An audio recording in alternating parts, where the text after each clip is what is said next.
and then we will start.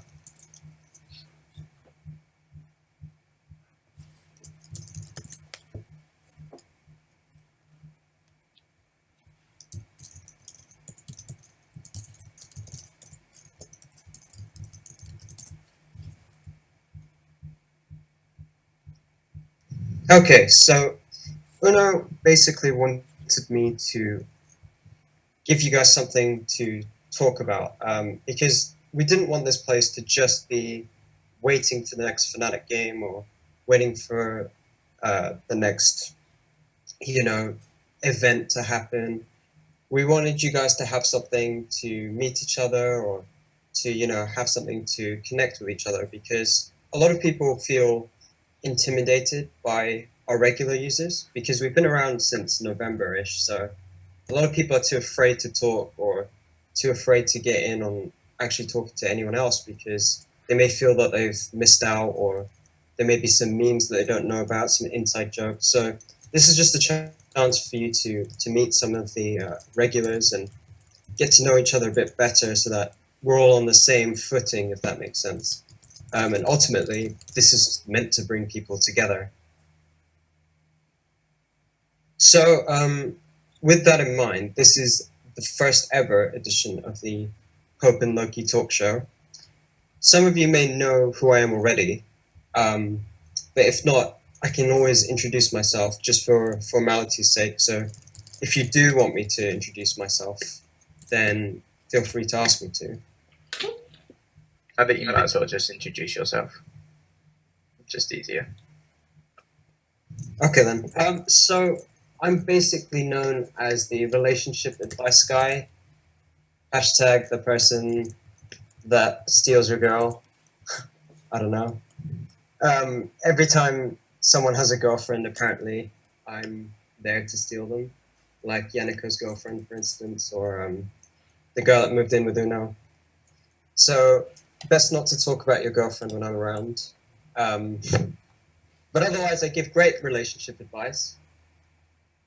Don't hesitate to message me. I'll always be around. I've been around since... I do actually have a girlfriend. So that's what makes it even more awkward. So I've been around since November. I got modded a couple of months ago, along with Hope. But yeah, that's basically me. There's nothing really to tell. I'm not that interesting, I don't think. It's more you guys who I'm interested in. Anyway, you guys might be wondering where Pope is actually, and Pope is not currently around because you may or may not know that he stepped down due to health issues. So his presence will be greatly missed, of course, because after all, he is the fire to my ice, the Shaggy to my Scooby-Doo, the Watson to my Holmes, my partner in crime, pretty much. So for the moment, it's just going to be me hosting until, or if he ever comes back. So the reason why you're all currently muted is because we don't want people to be talking over each other or arguing and whatever. So you will be unmuted later on if we do games and stuff. But I think that's most of the introduction done. I'm not sure if there's anything else I need to go through. So I just want to go into the formatting and stuff, just to tell you how this is going to work. So everything right now is heavily experimental, including times and content. I didn't actually set the time for today. That was all set by Uno. We may move the times maybe a bit late. What the fuck are you guys talking about? In regards to the times, we will be doing most of the other days are going to be later, but this one is going to be before the LCS starts generally, so that's why we want to do it at 3 p.m. Okay, well this is news to me as well, so thank you for that. So we may start off the shows with some previous news from the week before. So like how Stan just got lost in a field of wheat looking for sheep this morning. That might be some of the things that you may hear come up. Or goats. Or goats. Goats. Then we'll move on to introducing our guests, getting them started for the main segment. And the way I want to run it is more conversational rather than just me interviewing them and talking at them, because ultimately that's what we do here. Stan, they say, is still lost in the field because I think he was meant to be here, but I don't see him. So if anyone has seen Stan in France, please let me know where he is. Stan has been arrested for the heinous crime of running through fields. You know, it is probably one of the worst things you can possibly do. It's very naughty, I think, what he just did. It's extremely naughty. But yeah, we'll get into the whole conversations and stuff. We'll hopefully get into some of the history of the Discord and maybe uncover some of the mysteries of our memes and whatever. Towards the end, you can call in. So if I think that you have an interesting question, you may be unmuted and you can ask whatever you want to ask and get in on the interview or conversation as it is. Today we'll be going into the preview of the Fnatic games, but if we do move the times, we might do post-game reviews. This will depend as well on the guest because a lot of people have been asking if we do other games, like COD or CSGO and stuff. It will depend on the guest, so if I have LK, for instance, obviously I'm going to be talking about CSGO rather than League, for instance. It all depends on who I have with me. So because Yaniko mostly watches League, we'll basically be talking about League today, and because the game is on as well, later on tonight, we can get a bit of a preview and discussion about that. After the show's done, we may get some games going. I don't know what the plan is for today, but we'd start off ideally with a low-intensive game like Cards Against Humanity, so that everyone can potentially join. And then we'll move on to more intensive games like League, CSGO, whatever. It's up to you. But that's essentially the agenda for today. But the idea is for us all just pretty much to chill together. The end will be marked with us picking an MVP of the night, of the event. So the person who we feel contributed best to the show and the games, whatever, ask the best questions, maybe the most entertaining in the chat. It's just for recognizing them and giving them that kind of distinction. But I'm not sure if we're planning to award them. I don't know what the rewards are or the selection process because this is the first time we're doing this. So please please don't get upset if you don't get chosen, because this is new to me as well. And also wanted to say that I will be inviting people that I recognize for guests, so I might do Stan or something. If you don't get chosen as a guest, please don't take it personally. This is new for me too, so I do need some time to get used to this. It won't be just mods. It will just be people that I recognize or I've spoken to over the months, so I can speak to them easily. As I move through them and get more comfortable with this, I will be inviting some of the newer people on as well. It's just for my sake, so I don't ruin things by being uncomfortable with someone new, that's all. And anyway, that will be basically the introduction done. If you have any questions, please send them now so I can address them quickly. But if not, we can start moving on to the actual talk show.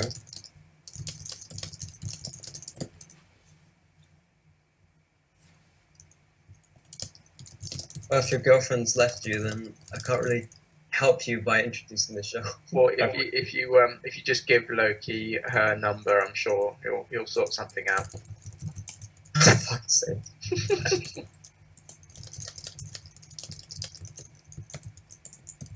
So I assume that everyone is good. How do I get out of the cornfield? Asking for a friend.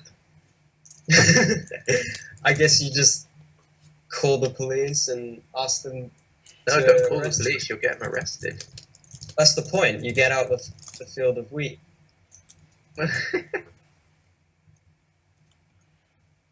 Okay, so I think that's basically the introduction done.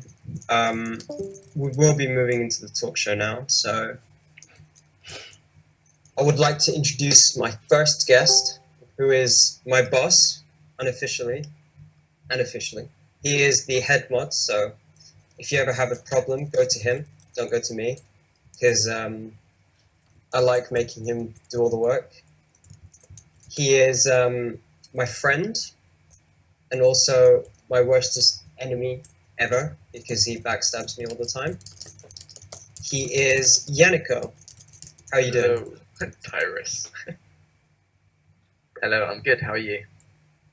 I'm doing well. I just got back from football yesterday, and I'm just sore all over. So Yeah, I literally just went for a run. I got back at like 2:30. not. I just had lunch as well. You're probably going to say lunch at 2:30. What a weirdo. Well, I mean, you have tea at what, like 8 p.m. most nights. So So I don't know if you know, but I do eat at weird times, and he's always quite uptight about it. So he's like, oh yeah, I eat dinner at 6 o'clock every day. You know. I do not eat dinner at set times every day. This is not true. I just feel like 11:30 is a bit too late to be eating dinner or tea. I mean, midnight snacks, dinner. You know, I think as one does. You know, I think most people have dinner at midnight if they want. It's the university lifestyle, you know. University lifestyle. You're not at uni anymore. You graduated, didn't you? Yeah, I recently. You're not allowed to use that. You're not allowed to use that excuse. I just use it as life experience now. I'm still at university at heart, you know.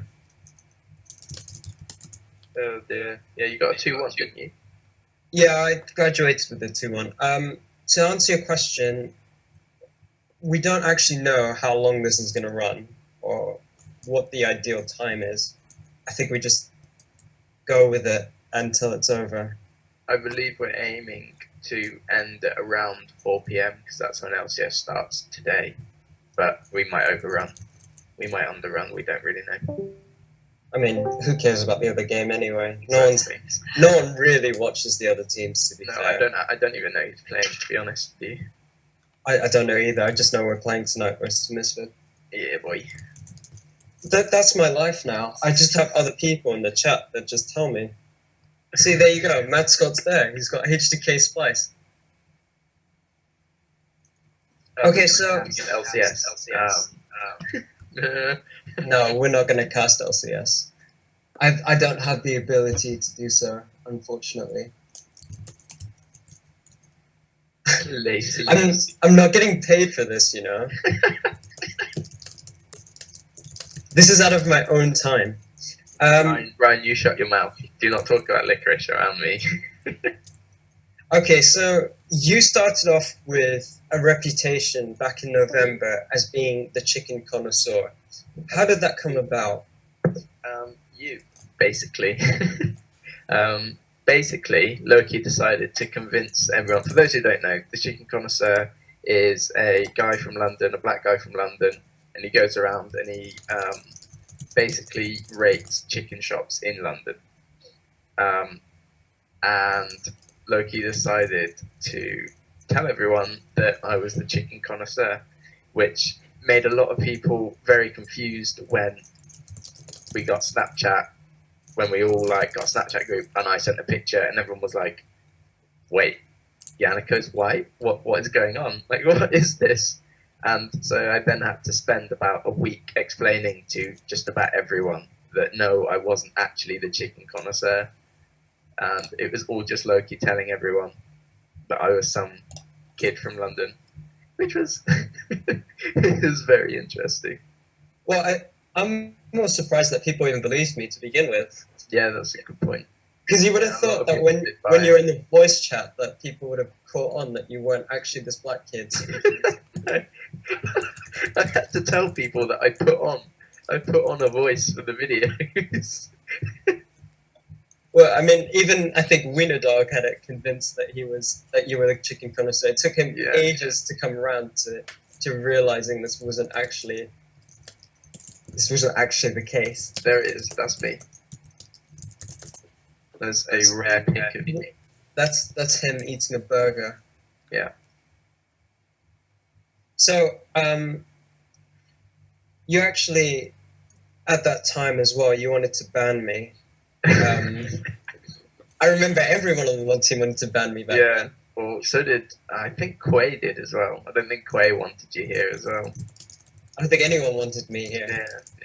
No, I didn't have any friends back then. So and then you called me a backstabber, but you got majorly backstabbed. I did actually. I've been backstabbed many times here, but it's just that you do it with the most frequency. Yeah. But you know how. Did I give my Peter box to Snuffle? No, I did not, because Snuffle would send me food, and I don't want to eat Snuffle's food because it is just all disgusting. Now, one of the things that defines you the most around here is the Colombian flag emote. So, indeed, this is what makes you as a person. When I think of you, I think of that flag. I think about myself typing the flag. The first thing that comes to mind when I hear Yaniko is that flag. So, I'm just going to explain how that came about because I don't think you actually do know. But essentially goes back all the way to when he joined. Every single thing that he would say was, "By the way, guys, I have a girlfriend." He would always link stories and everything that he said back to his girlfriend. He'd be like, "Hey guys, hope you're having a good day. I'm just chilling with my girlfriend." Or he'd be going, "Oh, I can't play League, guys. I'm with my girlfriend right now." You know. So I just decided that, you know what, he's talking so much about his girlfriend, I might as well talk about his girlfriend all the time too. So I thought, what better way to do that than spam the Colombian flag, which is where she's from. So obviously, since then, it's kind of stuck around to the point. There is a picture of Loki stealing my girl. There it is. Yeah, see, even Ryan's saying right now when we scrimmed with Sheep Team, who had joined voice chat, sorry guys, girlfriend talking. I think even during the semi-finals of the... During the finals. Maybe it was the finals, the semis, but definitely the finals. I think she was shot calling for your team. Yeah, she was. She was just there in the background, just screaming things at your voice call. So, yeah, that's the only reason we lost. Not because of anything else. Not because Snuffle threw the second game. So why don't you go into a bit of detail about how you met her and why it is that you were talking about her all the time when you joined? So I met her while I was in Canada. I went to Canada for 6 months to learn French because, you know, it was the obvious choice, someone living in Europe to go to Canada to learn French. And so I lived there for 6 months, and basically we met, and after so I met her on, say, the Monday, and then on the Wednesday we'd already made out. And then basically I got massively friend zoned, which was very amusing. I can laugh about it now, but you know, she would call me her little brother, like straight up. It was very, very sad times. And then over time, I basically managed to sort of get in there, and we started dating. And then so we started dating in February 20th. So it's been a year and 5 months now since we started going out. So. And things have been going well, haven't they? Until recently, when she met me in person. And yeah, she just wanted to leave me as soon as she met you. I'm not surprised, to be honest, but you know, she did ask for that photo with me just as proof. But she's just like, I need something to remember him. for when I'm not around. I think that was her favorite souvenir. I think so too. Like of That's everything she did in London, that photo. That's the one Yeah, that she remembers most. She's showing her family probably. She's like, look who I met. Yeah, on her wall the maybe. opposite that I can see when we're on FaceTime. The other side of the phone. She's got it like printed out, massive poster. You know how they have those massive poster boy bands. She just has me and her right there on her wall. But you actually got friend zoned by her, didn't she? Wasn't she interested in another guy at the time? Yeah. When she friend zoned you. Yes. So when you go into how did you end up winning her heart over this guy that she was interested in? So she friend zoned me. She was interested in someone else, and what happened was my family came over to visit, and so I spent a week with my family, and then that week that I was gone, she was like, wait 1 second, like shit, I actually really like this guy. And then when I came back, we basically started dating within like a few days. So it was basically absence makes the heart grow fonder. So it was more like that saying, if you love something dearly, set it free, and if it comes back. Exactly. That was exactly it. So what is it about her that made you want to talk about her every 5 minutes when you first joined? Was it just something that you felt that you would make you look better than everyone else? Was it like, or was it something that you're just so proud of? You know, I've got this Colombian girlfriend, I need to talk about her. It was just sort of, I just wanted to sort of say, you know, if I was doing something, if someone says, oh, can you play League? I'm not going to be like, I don't want to be like, no, I don't want to play League with you. I'm going to tell the truth, you know, no, I'm not going to play League because I'm on Skype with my girlfriend. And that was basically it.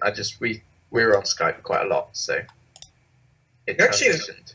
You're actually a very good boyfriend, I think, because you're quite dedicated. I think every night you call her, don't you? Yeah, we Skype or FaceTime every day. And yeah, so it is. I mean, you kind of have to when there's sort of 5,000 miles between you, seeing as she's living in Colombia right now. So I only get to see her for 6 months. You actually went to visit her in Colombia. So why don't you tell us about Colombia, your trip there? How was it? What did you see there? What kind of food did you try? So yeah, I went to Colombia last July, so about a year ago. So she lives in Medellin, and I went there for about a month and a half, I think it was. So I basically went to her house. She was still at uni, which was kind of annoying. So I had to basically go into uni with her and like chill in her class. So you went to class with her? Yeah, I went to class with her because her uni's like half an hour away. So it's not like, because they don't live on campus in Colombia. They're very like family centric, so they still live with their family until they finish uni. So I had to sit in the classroom and all the teachers were like, wait, like this kid's going to get free education. It was like, oh, don't worry, I have no idea what you're saying. I do not speak any Spanish at all. So no worries, I don't care about your class. I'm just... Exactly. So I just sort of sit there and like, they know he was, I wish I was fluent. It would be so easy. Just make everything so much easier. But luckily they had like uni Wi-Fi. You do speak a bit of Spanish though, don't you? I speak a bit, yeah, but nothing like I won't be able to understand like a class, which, you know, that's a bit more of a step up. What was she studying actually? She's studying business and marketing. And what were you studying at uni here? I'm studying chemistry. Oh, okay, so you have no interest in what she's doing then? I mean, it's not that I have no interest, it's that they're different. You know, I can watch football and have interest in chemistry. So it's like, have more than one interest. So you're going to make some kind of drugs with your chemistry degree. And then she's going to market them, exactly, yeah. That's the plan. It's a match made in heaven, and she's Colombian too, so it's like. No. Oh, she's gonna listen to this recording. No. I'm sure she wouldn't mind too much. She's gonna kill you. She's actually gonna rip your head off next time she sees you. I mean, does she have to know that this recording exists? That's the question. She already does. Oh fuck. You're already fucked, man. I'm a dead man. You are dead. But you got me hella brownie points when you told her that I spoke about her all the time. Well, actually, yeah, because you came down here, didn't you? With I came to London. Yeah. Well, if you guys don't know, Yaniko lives really far north of the UK, so I'm in London, so that's where everything happens. In this I country. live in the southwest. I live in the southwest. I live in Wiltshire. Loki is a liar. So anything outside of London is basically north to me. That's how it works in this country. So, to me, Yaniko might as well be in Scotland or back in Canada for all I know, because that's how far he is to me. Honestly, he could be Welsh. I don't know. He might be. I think I've seen him looking at sheep, and I've seen the way he looks at them. It's like those eyes that Stan has, you know.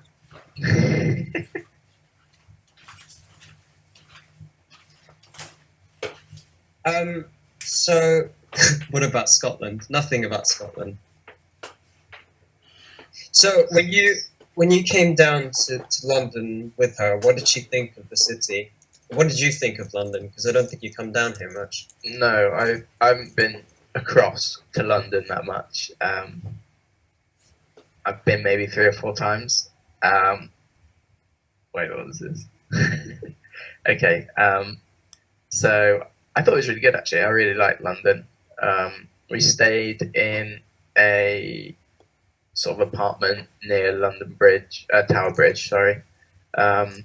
So we were quite close to a lot of things. We had like some 48-hour, wasn't actually 48 hours solid, bus tour thing, but you could just get on anytime they were open during the 48 hours. I don't actually like bus tours because usually they don't let you off, but because they could let you off here, how did you find it? Yeah, so it was hop on, hop off, so you could get on, get off at any point. So it was actually really good because you could just go to wherever you wanted to go and you could just stop. You could have something to eat. You could see, say, the London Eye, Big Ben, which is actually the bell, not the tower. Fun fact for all of you. That's the fact that I told you, though. Or no, I've known that fact for a lot longer than when you told me. Don't lie. Come on. We all know that you'd never been to London before, you filthy nigger. I've been to London before. So her opinion of British. But you didn't actually. You didn't go on that bus tour. That's not the first thing you did, though, was it? You actually. No, the first thing we did was we met up with you. We dropped our bags off first, which is actually, on reflection, probably the best idea we'd had all trip, because they were very heavy. Walking around all day with those would have been pretty horrible. Anyway, so we met up with you. But the night before, I was trying to say, like, what do you want for lunch? Because you wanted to meet at the bunker, and I've been there so many times that I'm basically learning Shoreditch. And I've basically learnt the area so well that I know all the best places to eat, which is a bit stressful. So I was like, what do you want to eat? Do you want, like... I have a bed at the bunker, pretty much. Yeah, pretty much. Muffins prepared a bed for me there, pretty much. Oi, calm down. Oh, shut up, come on. I didn't mean it that way. Oh my god, it's a bunk bed, yes. That was actually pretty good. So I was like, hey, do you want Vietnamese? Do you want pizza? Do you want Middle Eastern? What do you want? And then you tell... What you said to me, I swear to you, I read it as putain, which is... Putain. Which is... Yeah. Okay, so I thought you said putain, which was... That's not Spanish, it's French. I know, but... No. That's what I thought you said, so I was like, excuse me? I don't know anywhere. I don't know those kind of establishments. I don't frequent those kind of places. I mean, I don't know what you're into, but that's not what I like. Okay. So then you explained what it was. You can explain it to everyone else, but it sounded disgusting to me. It's poutine. I mean, I'm sure. I mean, surely, I swear, like most people know about poutine. Um, Vladimir, this isn't Vladimir like Putin. Yeah, it's not fries with shit on top. It's fries. That's what it looks like. It's basically cheese, chips, Google and gravy. Just Google it. It's disgusting. Look at it. It's cheese, chips, and gravy. I genuinely don't see how you can go wrong. I genuinely don't see the issue. Like look me in the eye and tell me that cheese, chips, and gravy is not delicious. I mean, I don't mind the cheese bit, but the gravy, that kind of looks nasty. It looks like someone's puked on it. I mean, you can see it from the picture right there. It looks great. Well, it tastes amazing. Thank you, Sylvan. It does look amazing. And it tastes amazing as well. Anyway, looks like what happened to Snuffy yesterday. So you wanted to go to this place, and like, well, shit, I don't know anywhere that sells garbage on chips. So I said, well, you know what, you guys can find a place, and I'll just meet you there instead. I'll meet you at the bunker. Yeah, but then it turns out that we didn't research it enough, and it was something that was only there for the Sunday market, and we got there on a Friday, I believe, which obviously is not a Sunday, and so it wasn't open. So instead, we just got a KFC. Look, it was like, no, we didn't. No, we got Burger King. Yeah, you got Burger King. Yeah. I was so confused when I saw the Burger King bag in your hand. I was like, wait, what? They serve that in Burger King? Yeah, so we kind of like, do we want pizza? Do we want Vietnamese? Do we want that? I'll just go for Burger King. So, it wasn't a great start. It was quite a shock to me because I thought, she's probably come all the way out here, probably wants to try something. Probably wants to try something unique to London, get a flavour of London. You take her to bloody Burger King. So I was like, oh, okay, then. That's your choice as a boyfriend. But yeah, we met at the bunker, and you were a lot shorter than I expected, to be honest. I thought you'd be about my height, but you were more I'm quite short, yeah. Yeah, you were kind of like, I don't know, you were about as tall as Tyrion Lannister. You're kind of like... You're kind of just at my hip, really. And I'm not that tall. I'm like 5'9", 5'10", so you can imagine how short he is. Bad. I'm like 5'6", 5'7". Okay, yeah, probably. I think your girlfriend's even shorter than you are. So. Yeah, she's like 5'3", 5'4", or something. But it's quite adorable seeing you together because it looks like you're kind of at the similar height. So it's like, look at these little short people. Oh dear. So how did you find meeting me in the flesh, meeting me in person? It's pretty awful, I must admit. No, I'm kidding. Yeah, it was good. You didn't look as I expected you to look. I'm not really sure what I expected you to look like, but it wasn't bad.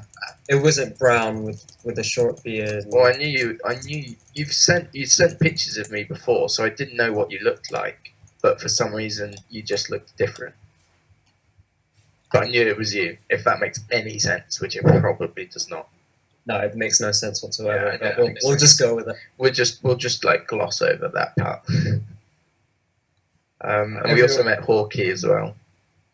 Hawkeye's really tall. I know people in the chat right now are kind of comparing how tall they are, but Hawkeye's pretty tall as well. He looks like a giant. I didn't really expect it. It was kind of. I was expecting you to be the tall one and Hawkeye to be the short one. Yeah, I don't know why everyone's thinks that I'm either tall or like everyone at uni thought I was intelligent. They're like, Yannick, help us, and I was like, I don't know what I'm doing. I don't know why they would think you were intelligent. I didn't think you'd be intelligent at all. No. You kind of. But so what did your girlfriend think of the bunker? What did you think of the bunker actually? The bunker was quite a bit smaller than I expected. It was really nice actually. I remember I spoke to McMuffin for about 5 minutes before I actually realised it was her, and she thought it was okay. I mean, she's not exactly a Fnatic fan. She's not exactly a esports fan. So she was just like, eh. She was just glad that there were seats there so she could sit down. This is your girlfriend, not McMuffin. We're talking. Yeah, this is yeah. But actually, it looks small when you go in there because they've got stuff in the middle and they've got all these decorations and they've got all the clothing and everything. You can actually fit about 100 people or so in there. Yeah. Because for events, it can get quite crowded, but you'd be surprised at how much space that they can get in there because it's quite flexible with how they can move stuff around. So right. they tend to change the layout quite a bit for the events and stuff. So it only looks small, but that's because they're putting it out as a shop when you're coming in. But for events, it does look a bit bigger. Yeah, it's not as bad. But what did you think of the decor? Did you feel that you'd go there again? Would you recommend it to people? I think I'd go there again. Yeah, especially to meet people and hang out because there's that little hangout area which is good, very useful. I also what was that? Paid by Sam, sent from my HTC.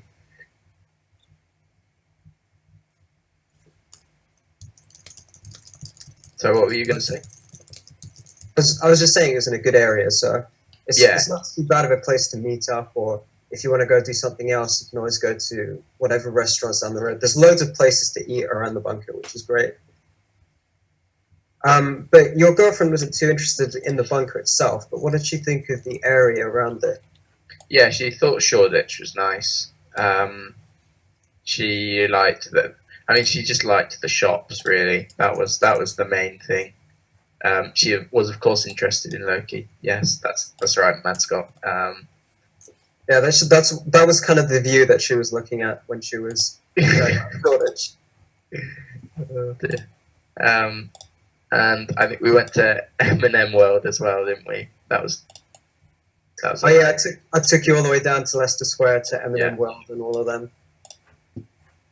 I think she was more interested in getting souvenirs and stuff because I think because in London we have one of those. We have loads of those stores where they have these really cheap sort of souvenirs like the Union Jack or like these teddy bears that are dressed up as the Queen's Guard or and she bought like I don't know how many keychains and things. She bought an insane number. I mean, she spent 60 quid in Poundland, so that just tells you how much stuff she buys. I still don't understand how she managed to buy. Nor do I. 60 quid worth in Poundland. I don't even think there's anything that interesting that I would buy £60 worth of over there. 60 items, yeah, it was absolutely insane.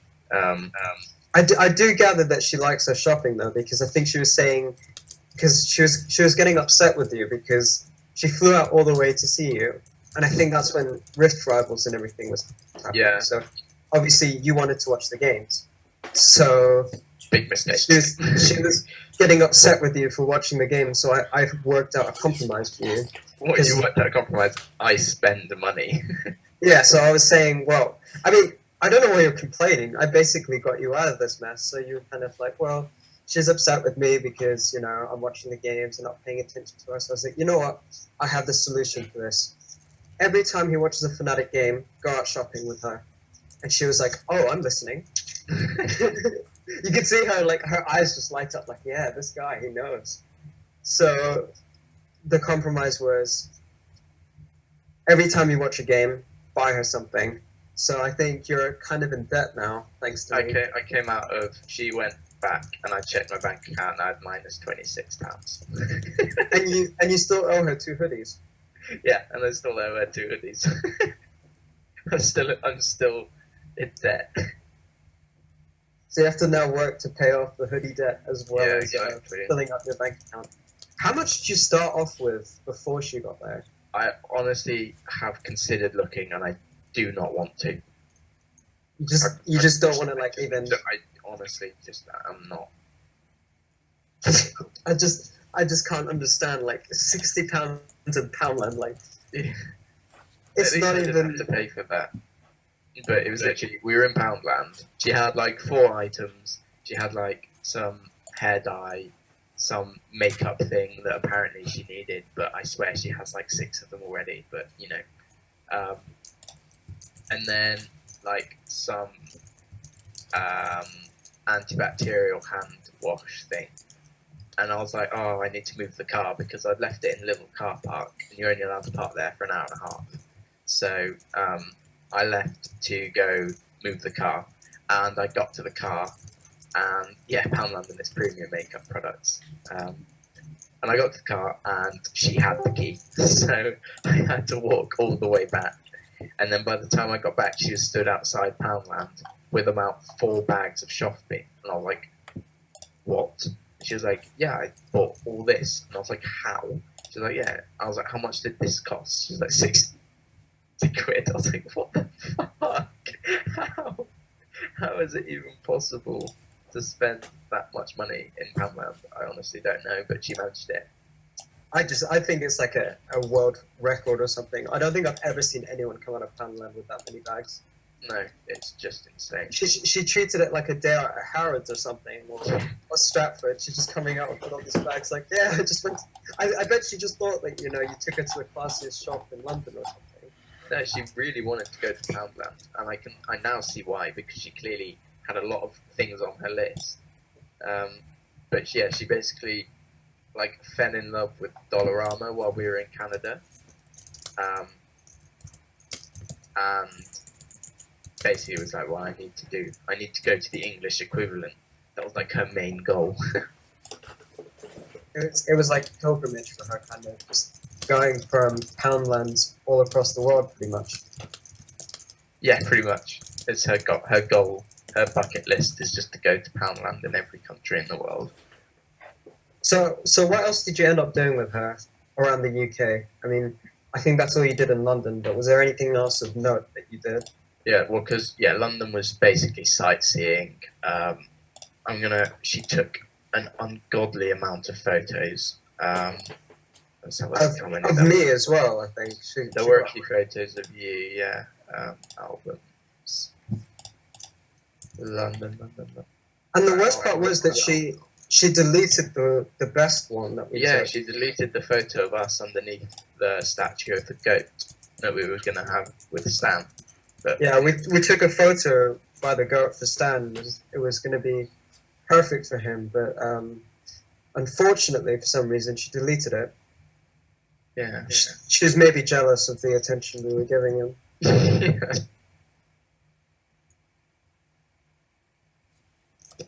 So I do remember her taking a lot of photos. Every 5 minutes, it was just a selfie or a photo of something that she saw. She quite liked the churches, I do remember. She was interested in the churches we had here. We have loads of churches in London, so she was quite fascinated by the architecture. Yeah, because she's Catholic, so obviously churches are something that she enjoys. I think they've set up a fundraiser for you, Yaniko, in the chat. So. Fantastic. And your donation. You'll be getting a small loan of $1 million soon. There's actually a GoFundMe. Came back, pocket loss was money to an idiot. He's been 60 quid in pound. Your girlfriend's gonna hear this recording and be like, "Oh God, there's a GoFundMe. Yeah. Let's see how much they've been donating him, so I can go back to Poundland." Get Poundland to sponsor Fnatic. I like it. She could be she does business, so she could do the negotiations. She can go on Fnatic's behalf and go up to Panda and be like, I've seen what you've got out here. I quite like it. It matches the Fnatic fan base, I think. But presumably she doesn't play games then if she doesn't like Fnatic or isn't interested in.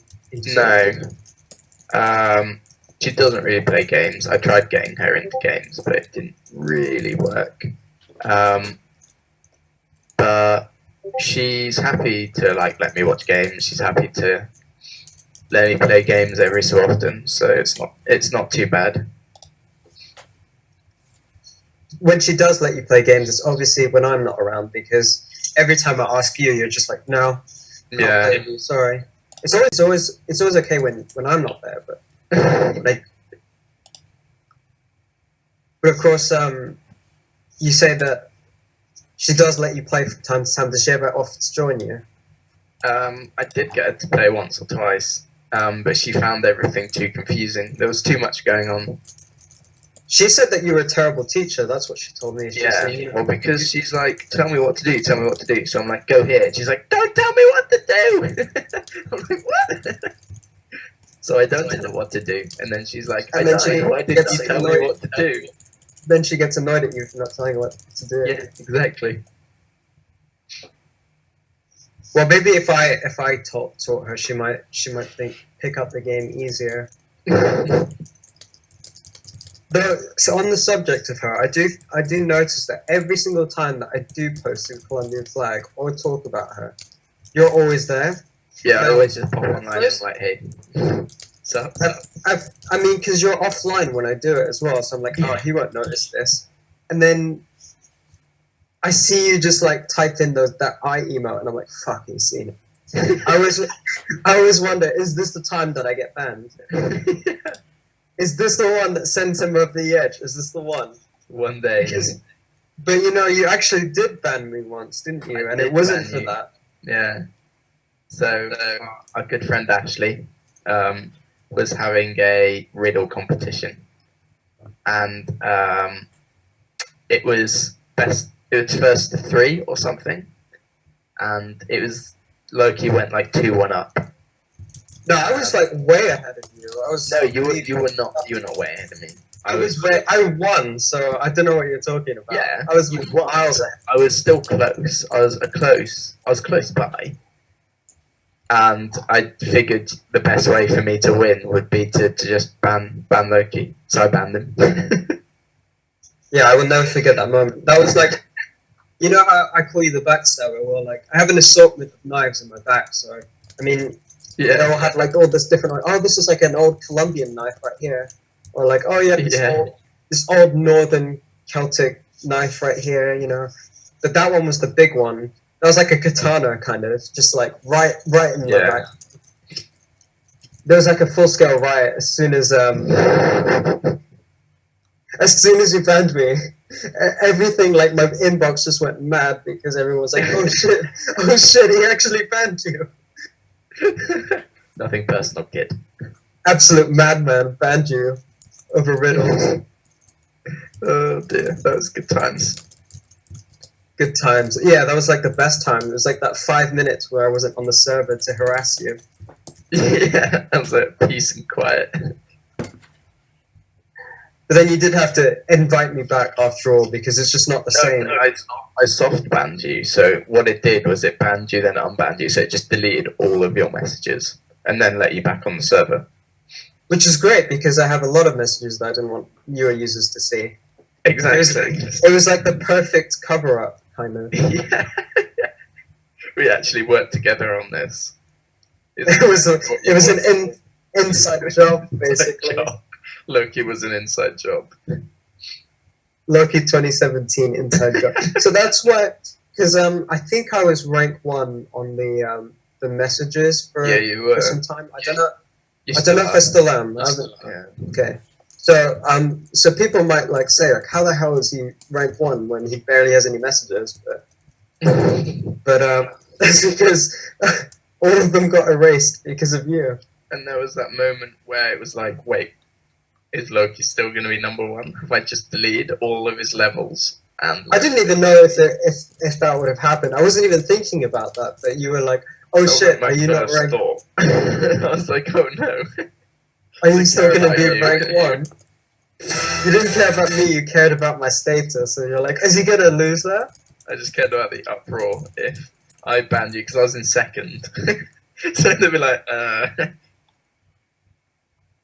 So then, it did work out in the end. You kind of just erased my messages. That's all it was, really. yeah. And of course, have that stain on your ban record. Yeah. There's a log that we have of all the people we've banned. So I'm actually on there because Loki reason Yaniko is a sore loser. Yeah. Person that banned him, Yaniko. Yeah. But you're not in the you're not in the banned list though. You I think I'm on that list. No, you're not. Yeah. You're not on the Discord one. You might be on the spreadsheet. Yeah, the spreadsheet one. That's right. Yeah. That Pope made. Rest in peace, Pope. Rip. On the subject of Pope, I do miss the guy because the thing is, this person I've met him in real life because I went to Berlin the week before that I met up with you, and this guy made me laugh. This guy, when I was with him, he just made me laugh for like 4 hours straight because it was just the two of us at the very beginning before we could meet up with anyone else. So he made me laugh so hard. That's what made me feel sick because I couldn't stop laughing at this guy. He just has a gift of storytelling. I don't know what it is. Like, he'll tell you the story better than I ever could, but I'm just going to tell you it anyway. So we're in the airport, right? And he was saying like, you know the Titanic? And I go, yeah. He goes, okay, so I'm watching the Titanic with my mum.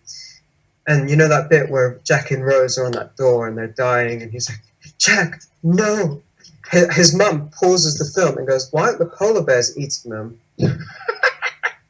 So he's like, Mum, what are you talking about?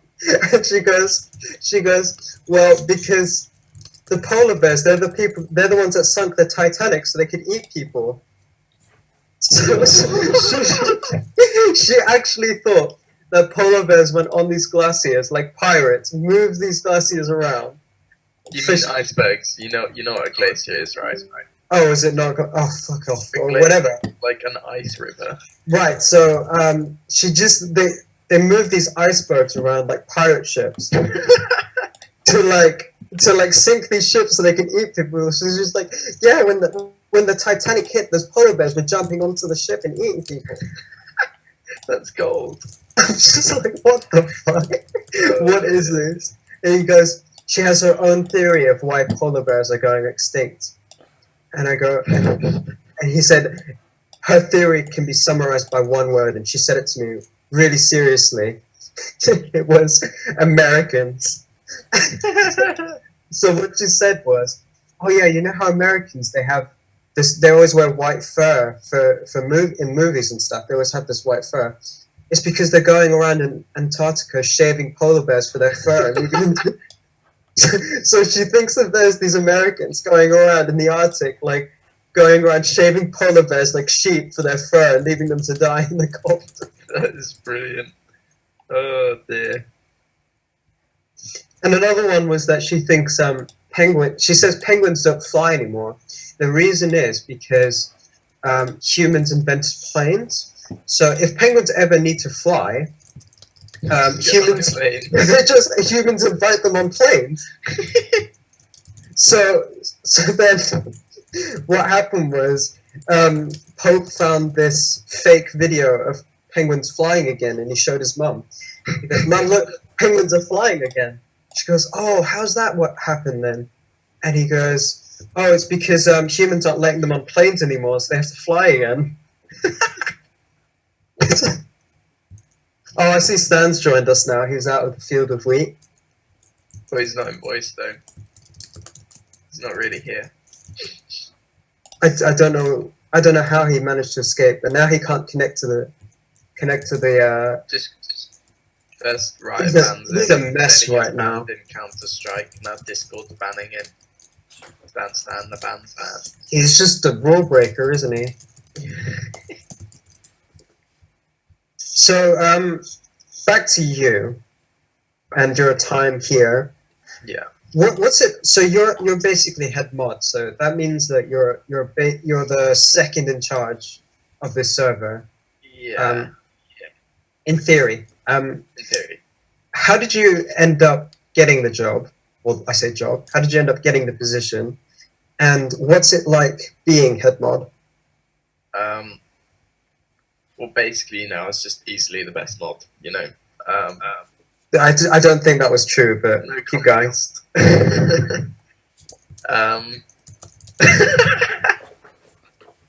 um, basically, I just helped Uno out with setting up all the bots, and I was very active, and basically I needed server permissions to be able to set up the bots and to change what the bots were doing. And so I needed admin rights, and so Uno created head mod, gave it admin rights, and then made me head mod, and it's just sort of stuck ever since. So it was pretty much you were the only one that knew what you were doing at the time. That's Pretty kind much, yeah. I was the only competent mod, yeah. So since then, you've been head mod for a couple of months now. Nearly. I'm not sure when it was. I'm not sure when it was. It was around Christmas time, I think. So that's about 7 to 8 months now. Yeah. So what's it like being head mod since then? What kind of responsibilities do you have? What's it like with that position of responsibility, and how does it affect your daily life? My daily life. I don't know. It means that I feel like I should be here a bit more. I'm able to do things like create channels, delete channels, create voice channels, and all of that. I can change roles, so I can make people mod. I can make people Fnatic official. I can. You can ban people for winning at riddles. Exactly. And I can make it so that roles have different permissions. So I can do just about everything Uno can do. I just can't ban Uno, which is a shame. one day I will overthrow Uno. It's all confirmed now. You've said it. You can't take it back. It's on recording. Shit. Stop the tapes. Well, stopping it's not going to help. You're gonna have to find the person recording this, and you're gonna have to murder him. That seems very extreme. Well, you got to get rid of the evidence now. Your job is in danger. I'm not going to come murder you. It's his job. I don't mind. No, Loki's not the one recording. It's the truth is out there. I still don't know how to pronounce your name. Kier Wade. I do need to ask him about that name eventually, though. He did tell us how to pronounce it. No, but I'm wondering if it's actually his real name or if it's just something he's given himself. But anyway, so how is it that you ended up supporting Fnatic? So what was the beginning for you as a Fnatic fan? I was introduced to League by some friends from school. They all played League, and I was basically the only one in the friendship group who didn't play League, so I eventually got persuaded to play League. When was this? Was this season 2? So late season 2, maybe pre-season 3. I feel like I started playing it around about the time when TPA won Worlds, but obviously I didn't watch that because I'd only just started playing the game. And then as I was playing, I found out about TPA winning Worlds, and I was like, oh, okay, there's a competitive scene. And so I was like, right, well, I'm going to watch a game. And it was the Fnatic versus Meet Your Makers to qualify into the Season 3 LCS. And I was like, right, whoever wins this, I'm going to support. And Fnatic won, so then they were my team. Is this also how you picked Manchester City as your team? No, because I started supporting them when I was really young. We never won anything then, so. Can you imagine how different history would look for you if Meet Your Makers had won that game?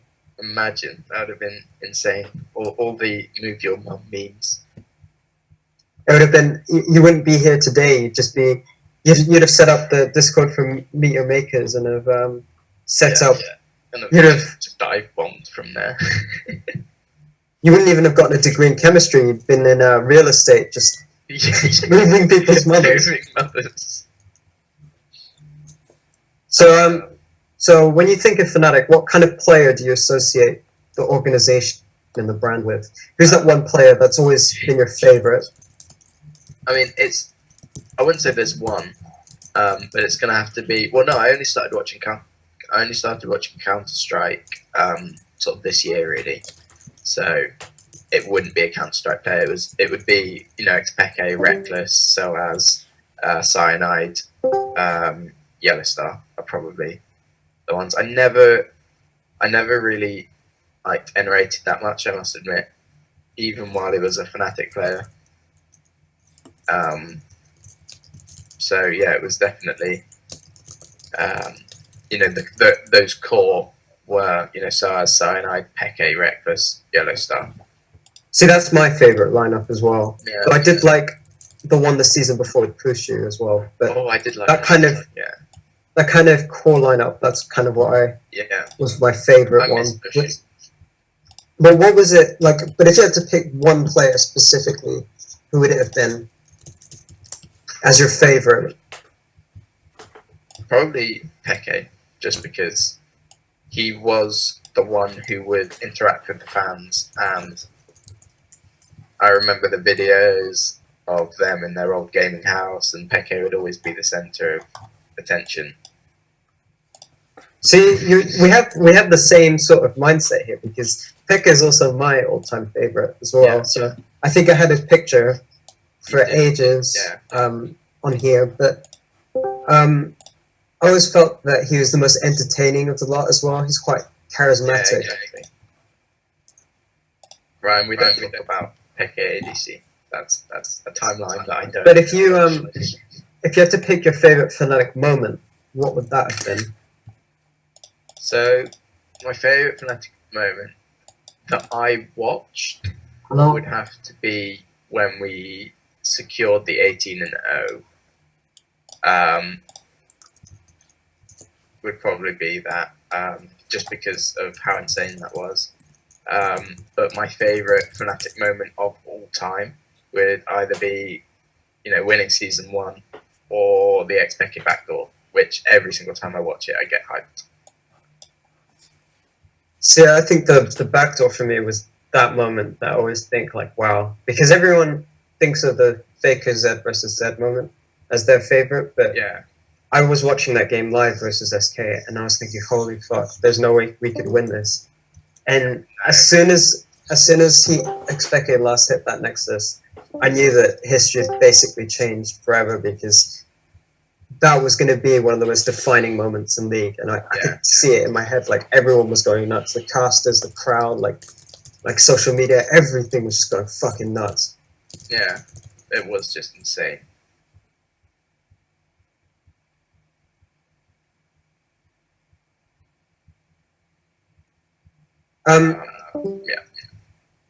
So, I think also in League, we're kind of similar in terms of the champions that we play. So, what kind of champions do you play, and why do you like them so much?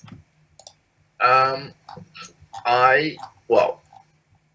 probably. I mean, obviously, I'm silver, so I'm not actually that good at the game. But I like playing assassins, even though I'm generally not very good at them, just because it's enjoyable to sort of jump around the map and just kill people. Even if it's just 1-for-1 trades, I love just diving into the backline and killing people, which is probably why I'm silver. But but I also do like tanks, because you just get to dive into the team and just sort of stay there for like an hour while you just hit people in the face and they can't do anything. So I like most roles, most champions, to be honest with you. I've got one question from Sylvan, who wants to know, what was your worst Fnatic moment that you remember or split? It was probably the one where we had, well, it was Gamsu Spirit, Forbidden, Reckless Yellow Star. When we then got Kikis. So it was, like, I sort of, because I think it was while I was doing A levels. So I was busy with A levels, and so I was missing all the games, and so I was basically checking the game to see if we won, and if we didn't win, I just didn't bother watching the replay, because I was like, I'd rather just study than watch an hour of us lose. So For me, it was because I hadn't missed a Fnatic game ever since I started watching them play. So yeah, I watched that whole season in its entirety live. So you can imagine how depressing that was. yeah, I can only imagine. Like even last split, I wasn't so bad because I felt like we were still competitive, and yeah. We've got a question for you. Have you ever wanted to kill me or Stan? And he's going to ask me to ask the same question. I feel like kill might be quite a strong word. You know, physically maim, yes, but no, I'm kidding. No, obviously not. Loki and Stan are both my friends. Don't let Uno hear that I said Stan is my friend. Poor Stan. So yeah, no, I wouldn't want to kill either of them. Have I ever thought about killing either of you? I mean, I think you've come close to killing me a few times. Because some of those knives that you put in my back, they went pretty deep. Yeah, they're kind of like, I think you might have missed a lung just about, so you've come pretty close with me. I don't know about Stan, but I am meeting Stan in France, in Paris, actually, for the LCS final, so That'd be good. I don't know how he is in person, so we'll see if if I have the urge to kill him, but until then, I think I'm good. You're gonna Stan, where are you? Oh, I'm at a family meeting. I'm at my castle, just hiding from you. Yeah. So, Yaniko, do you think that Season 5 Fnatic would beat this current iteration of Fnatic, Season 7 Fnatic? It's a question from Sylvan. What, as in, do I think this current iteration of Fnatic would go undefeated in Season 5? Together, I presume is what he's asking. So if we wound back the clock with the other teams, but kept our team the exact same skill level. Well, I think it's just like if they were to play together. Oh, if in a best of 5, would Season 5 beat Season 7? That's right. Yeah. I don't think so.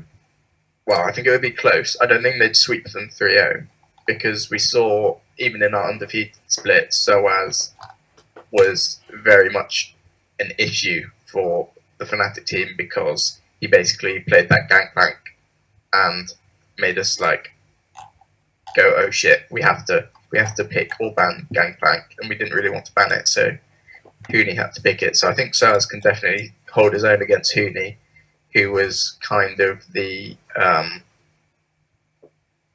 sort of the main carry threat on that Fnatic. And then mid lane, Caps, I think, could have held his own against Forbidden. Rainover and Broxer, I think, would have been pretty evenly matched. I think Reckless and Reckless would probably be an even match as well. And then Jez's and Yellow Star. Again, I think Jez is more mechanical, but Yellow Star definitely has the tactical edge. See, the way I look at it is maybe top lane you have somewhat of an even match. The jungle is quite interesting because you've got still a rookie that's learning and coming to his own, and then you have Rainover, who's a bit more experienced. The mid lane, I think, is the biggest mismatch in favor of Fnatic because I think Febiven has shown that in that year he was better than Caps has shown that he can be here because he's a lot more consistent. And Yeah, I think Caps could have held his own against Quinn. I don't think he'd have been smashed 1v1, but Caps definitely wouldn't have won the lane easily if it wasn't for, say, jungle ganks. But then, having said that, I think that Reckless right now is a much better player than he was back then because I think he's starting to learn how to come back into carrying the team a bit rather than playing second fiddle a little bit more than he was that year. So maybe I'd say it was third fiddle. So maybe he's more and then Reckless. Exactly. So I think he's more intelligent as a player now as well. Yeah. So I think the bot lane would have won lane for current Fnatic against old Fnatic. But then would Yellowstar shot calling have made a big difference? And I think yes. But I think that he wouldn't have been able to win every single game. I think it'd be quite a close match, but I think it just comes down to how good Yellowstar's calling would be in the match. I think he would probably be the deciding factor of this. Like, which Yellowstar would turn up? Would it be the 2016 shot calling Yellowstar or the world class Yellowstar? It would be the 2015 one because we're talking about 2015. Yeah, but I think in 2016 when you could see when he was out of his comfort zone a little bit, he kind of struggled. So would that replicate versus a much more advanced looking Fnatic in Season 7? I guess, yeah. We've got another question from Walshy who's asking you, who's the best mod in this Discord? I think it would have to be Taco God, most definitely.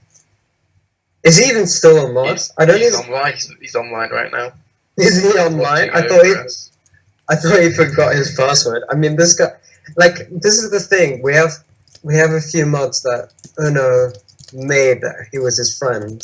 Yeah, but they're never really around. So I think Taco God's one of them. Yeah. I think he lost his password or something, but he's back now. I don't think I've ever heard him or seen him talk, apart from a few times. So you think he's the best, right? Oh, definitely. So if he's the best, then who would be the worst? Stan. I mean, there's no doubt. It's always Stan, isn't it? So why in your mind is Stan the worst mod? No, I don't actually think we have a worst mod. I think all the mods are pretty good at what they do. For instance, obviously Stan was in Sheep Team, which was very enjoyable. I enjoyed being in Sheep Team. Obviously you are a good friend, Zephyr, good friend. Legend Killer is new, but he's a nice guy, I can tell. He's a top lad, so that's all the mods that are online. So I don't think we have any lads. I don't think we have any bad mods at all. I think a lot of the mods tend to specialize in something. They kind of, I think what we have in our team is that everyone brings something to the table. So Walshy, his obsession with robots and all of that. Walshy's a bot. He's not a mod. I don't even think he's real. Zephyr does the Dota stuff. I mean, no one watches Dota anyway, but if there is anyone in the Dota chat, Zephyr will know. Yeah. I think Stan is actually quite underrated for what he does. I think he's fantastic, actually. I think Stan's a great mod. I think Stan, everyone BMs him because I started the whole train of insulting Stan. I think it's stuck a bit too much because now everyone's doing it. Poor guy, but it's basically like I think he's fantastic. He takes so much abuse, but he just doesn't. He doesn't actually give a fuck. He just kind of rolls with it, And he's always in the chat and everything. He's always interacting with people or asking to play game with people. So I think that's pretty cool of him. Someone wants to know what you think about the rumors of Dennis and Olaf leaving Fnatic and the Olaf that the rumor that Olaf is going to FaZe. I haven't heard of that rumor, but what do you think about that, Yaniko? Because I know you watch a bit of CS:GO. Yeah, I've been following the CS team quite a bit since this Discord was created, and I was sort of, I had to sort of moderate other chats other than League of Legends, obviously. So I started doing CS:GO because it's probably the most active after League of Legends. Often it's more active than League of Legends, and I don't think Olaf is going to FaZe. First of all, But this isn't the first time he's been rumored to leave, because I think there was a Swedish shuffle ages ago where he was rumored to leave as well. So these have been popping up a few times. Do you think there must be some truth to that, because there's no smoke without fire, or do you think it's just people making shit up because of the sake of it? What do you think? I don't think that there's you can point with the current Fnatic team. I don't think you can really point a finger and say that person is underperformed, because every single game it's JW and Olaf get 20 kills, and then the next game it's Dennis and Crims are on 20 kills, and JW and Olaf are not doing bad, and then Flushes pops off, and it's just everyone has their moments, and we just need to start getting a bit more consistent. And I don't think you're going to get consistency if you start changing the team up. So I don't think they should change the team. I think they should. I mean, they just got legend status. And they do seem to be quite committed to each other, I think, because and you can tell they have with the imaginary coin flips. That was very funny. I think they kind of recognize that breaking up again isn't the solution, and maybe they want to stick together and develop, as Sylvan has just said in the chat. But someone's brought up, do they have a choice, or if it's a strict contract? Well, Fnatic have always said that they're never going to keep an unhappy player, and I think if you ask any staff member, if a player's unhappy, then they'll facilitate change. So it's not necessarily a contract issue. Fnatic have always been an organization. You're more than welcome to ask staff about this. I know Hawkey's always up for talking about this whenever he's online, but they've always put the players first before the org themselves. They've always said, if you want extra pay, we can negotiate that. If you want things done like bonuses for having items in the shop, like Reckless has his face on a mouse pad, for instance, they can negotiate a percentage of profits from that. Things like this. Like Yellow Star going to TSM, Reckless going to Alliance. They expressed desire to leave, and they were allowed to leave, even though they were, really good players for us. They were sort of the core of Fnatic. So I think that's kind of what makes Fnatic quite a special organization in a way, because they don't hold players hostage or anything. And even when Reckless was going through his issues, they had a psychologist speaking to him, and LK has just said in the chat, there was Olaf and his injury. They were patient with him and everything. They weren't actively looking to replace him, for instance.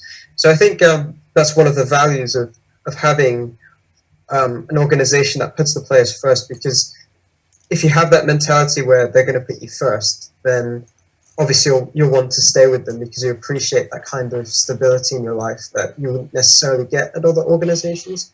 I think that's quite the reason why Reckless was saying that he wanted to stay on with Fnatic. And on the subject of Reckless, the Life of Legends episode just came out. It did, and it features Reckless, I believe. Did you have a chance to take a look at it? I have not yet had a chance to take a look at it. I was on a run, and then I had to take a shower, and then we had to set this up. So in the video, he goes in depth about what's been going on with him. So I don't know if anyone hasn't seen it, but there might be minor spoilers if you're planning on watching this. But he was basically talking about how he had a lot of pressure on his shoulders of having to carry the team, and he felt that separating himself from the team was the best call. What do you think about that? I think that's it. I mean, it really is just how do different people deal with different things. Some people might say, okay, the team needs me, so I'm going to be there for my team.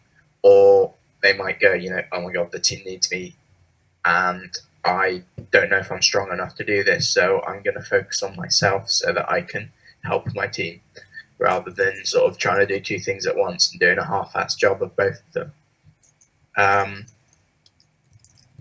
So, yeah, I think that's fair enough. I think it's fair enough that that's what he wanted to do and that's what he felt was best for him. But it's good that he's sort of getting better, you know?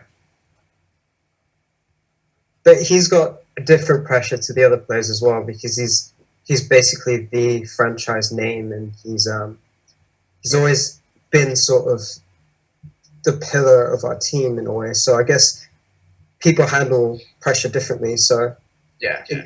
it might have been, in his opinion, the best thing for him, as you've said. But I guess it's a good thing that he's recognised that it's not what's best for the team. Exactly. Yeah. So I think it's quite commendable that he's been willing to come out and say that as well, to kind of, because not many people, not even just in esports in general, not many people are quick to basically throw their hands up and say, you know what, I've done something, wasn't the best idea, I was kind of wrong to do this. Yeah. I'm trying to fix it, you know. So being quite open, especially for a public figure, that's quite commendable to do. And yeah, the opinion of Reckless has always been pretty divided. There's been people who say he's a really good ADC. There's been people who say, "Oh, Reckless sucks. He's just a KDA player. He's not actually good at the game. He just, anyone can do what Reckless does. He's just a cleanup." And I don't think that's true. I think, I don't see how you can see Reckless flashing into 5 people on the enemy team as Kennen and saying, "Oh my god, KDA player sits at the back of the team." He's never been like, forgiving aggressive, but he's always in the fight, But I don't think I've ever seen him criticized as heavily since Elements. Oh no, yeah, Elements was after Rift Rivals, he was kind of slaughtered. Like his character, his playstyle, everything was just come under question. I've never seen that from him, so I think. But do you think that might have been a positive thing? I'm not saying that. Like, I'm not trying to justify that behavior, but do you think that might have been what set him to think? Maybe I'm not going about this the right way. Do you think that kind of pressure ended up being a good thing? I think that the fact that we lost so many games and the fact that we did so badly against NA was enough. So you don't actually think it was I don't think the social media hatred was constructive. I like to imagine that even in the worst of it, that he took something that was so negative and took something positive out of it. Because I don't think unconstructive criticism has to be something that hurts you. I think it could be something that, you can say maybe there is something to what they're saying, so I can try and work on that. But I'm not trying to justify the hatred, but I like to think that he was mature enough to see that, from the outside perspective, that there wasn't something right to what he was doing. Yeah. But they've changed things up now, and that kind of leads us to the next game that we're going to see versus Misfits tonight. What do you think of our chances going in? How do you think the new system is going to be working? Because we're coming off a big win versus Unicorns of Love. So what do you think about the score for today? I think that we should have beaten UOL 2-0. We should have won that first game. So I don't see why we can't beat Misfits 2-0. But honestly, I'd just be happy with a win. But I am expecting a 2-0. See, I don't think it's the end of the world if we ever go 2-1 against a team, even if it's a terrible team. Because I think people tend to be quite reactive to the scoreline too much. Like, oh, we went 2-1, we should have gone 2-0. I mean, honestly, I think every game that we play, there's always something to take away from. So I always try to look at the positives when it comes to the league team playing, because I think when we do lose, people tend to be quite quick at looking at the negatives, like, oh, the draft was shit, and oh, the players played terribly. Like, I mean, yeah, we might play terribly that one game, but obviously Yeah. it's so valuable going forward because this is still the regular season, and we still have a lot to learn. We're not And we're already in playoffs. exactly so. There's so much room for experimenting, and there's so much room to grow. And honestly, I'm actually really happy with how things have been going ever since spring. You can see the sort of development as a team. You can see the improvement. You see the teamwork as well. I think whilst individuals are playing well, I'm just so happy to see how well we're playing together as a team. Agreed. But has there been any player that sort of stepped up in your mind? Has there been a stand-up player for us in spring? Who do you think that would be your sort of MVP of the league team right now? I think, Broxer, Soaz. I think Jesus has played really well. I think since spring, Jesus has really shown that he can play support. He's not just there because we're like, well, we need someone who can play supportive champs. I think Jesus has shown that he can play support. Him and his synergy with Jesus when warding and stuff is a lot better. And I don't think it's fair to say that Caps isn't doing well. Yeah, okay, sometimes he does stupid shit like die 1v1. But I still think that, late game, he is an absolute monster. So going forward, do you think that Broxer or Caps will step up for this game coming up against Misfits, or how do you expect it to go? I think Caps is gonna do well against Power of Evil. I don't see him sort of losing the lane 1v1. And I think that Reckless is going to do better than Hansama. I think that, the whole team as a whole and individually are going to do better than Misfits. One of the matchups that I always find interesting between Misfits and us is Soaz versus Alfari because there's such a contrast between the two. Soaz is kind of the veteran that's kind of been the stable one, the one that's always been around, and then you have Alfari who had all this hype train coming in, and he's sort of this new generation of top laner. So what do you think of the two players, and how do you think that's going to go? I mean, Soaz has proven time and time again that he is a elite top player. He can play carry champs in the top lane. He can play champs in the top lane, even though he hates doing it, even though they're dog champs.